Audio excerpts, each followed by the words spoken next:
More on this. We're joined from Philadelphia by Michael Horowitz. He's a senior fellow for technology and innovation on the Council on Foreign Relations.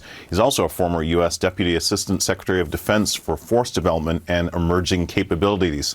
Great to get your expertise on this subject. I mean, you coined this term precise mass, the idea that cheap drones with good guidance can now be produced and launched at a huge scale, and we're seeing it play out right now with Iran firing thousands of Shahids. I mean, it's been clear, certainly since Russia's war on Ukraine, how important drones are to modern warfare. So what more are we learning now from this conflict with Iran? That's a great question. I think that what we're seeing in Iran is that these one-way attack drones have really become like the machine gun in World War I or the tank in World War II. These kinds of one-way attack drones, they're not a substitute for other ways of fighting. It's not that you don't need fighters anymore, you don't need Tomahawk missiles anymore, but this is just now a ubiquitous part of modern warfare and likely to be there in conflicts moving on, as every country around the world and even militant groups like the Houthis, as we saw in the Red Sea over the last couple of years, have the ability to launch pretty large quantities now of long-range strike weapons at each other. Yeah, and the price is the factor here, right? Because the U.S. is using, Patriot interceptors that cost around $4 million a piece to shoot down drones that cost maybe, $30,000 to $50,000. And Gulf allies were already running low on interceptors. I mean, is there a way to close that gap, or is the defense side just kind of stuck on the wrong end of the math here? The way to close the defense gap for countries seeking to defend against these really inexpensive, precise mass attacks has to involve something like much cheaper interceptors. It's really interesting now to see the West looking to, in the Middle East, looking to Ukraine for insight. Ukraine has tragically faced, tens of thousands of these a month sometimes, a launch, from Russia's version of the Shahid, the Gerin 2, and have developed some much more inexpensive ways to try to shoot them down. Because it's just not sustainable, even for a country as rich and powerful as the United States, to fire a $4 million missile to shoot down something that costs about $35,000 a pop. Yeah, and Ukraine, to your point, are sort of producing these interceptor drones, I believe, that cost around $2,000. So what specifically do you think the U.S. and Gulf nations might learn, and in what time frame would it be enough to help them in this conflict?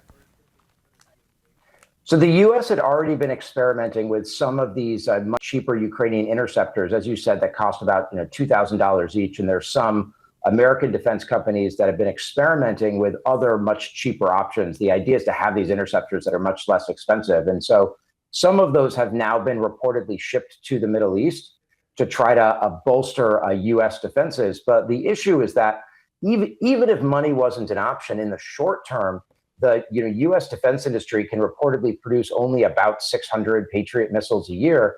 And that's just not enough if Iran can keep up this rate of firing at countries in the region. And so they're going to have to explore a lot of these more inexpensive options from Ukraine. And in some ways, like the Ukrainians, just keep trying different things, iterating and experimenting to see what works. Yeah, and ironically, the U.S. is learning as well from captured Iranian missiles as well.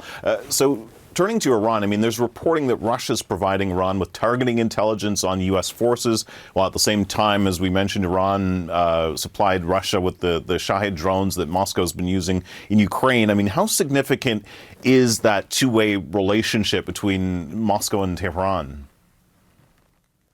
I mean, that relationship's really substantial and has been a difference maker for both countries. And, in some ways, when Russia was really struggling against Ukraine, Iran bailed it out in many ways, with tens of thousands of Shahids, and then providing Moscow with the expertise to build its own version. And by the way, you're absolutely correct that the U.S. captured a Shahid and reverse engineered it. But now Russia's providing Iran with assistance. In some ways, paying it forward. That's not quite right. I think Iran is a little disappointed with the level of assistance that it's getting from Russia. But although Russia's benefiting from the war now, with sanctions relief and higher oil prices now, helping them continue to wage their brutal war against Ukraine. Yeah. You've written that the U.S. spends, I think, less than 0.5% of its defense budget on these kinds of mass-produced systems. I mean, if this really is sort of the future of warfare, why hasn't the Pentagon moved faster on this? It's tough for a large bureaucracy like the Pentagon to shift really quickly, and especially since the American military, since the end of the Cold War, has been built on having qualitatively superior systems that just work better than everybody else's. And something like the Tomahawk missile, which the U.S. has used since the first Gulf War, is a good example of this. There were reports in the media that the U.S. is starting to run low even on Tomahawks. The U.S. has fired 400 of them against Iran. They cost about $2 million each. The U.S. is now pursuing its first precise mass system, the Lucas, which costs about $35,000 each. That's basically for the cost of rebuying those 400 Tomahawks, you could buy 23,000 Lucas missiles. That's just a whole different mindset in thinking about industrial scale, and something the U.S. military hasn't been used to, but is now learning again in the context of this conflict. Yeah, it's fascinating. We'll have to leave it there, but really appreciate getting your expertise on this. Michael Horowitz, thanks so much. Thanks for having me.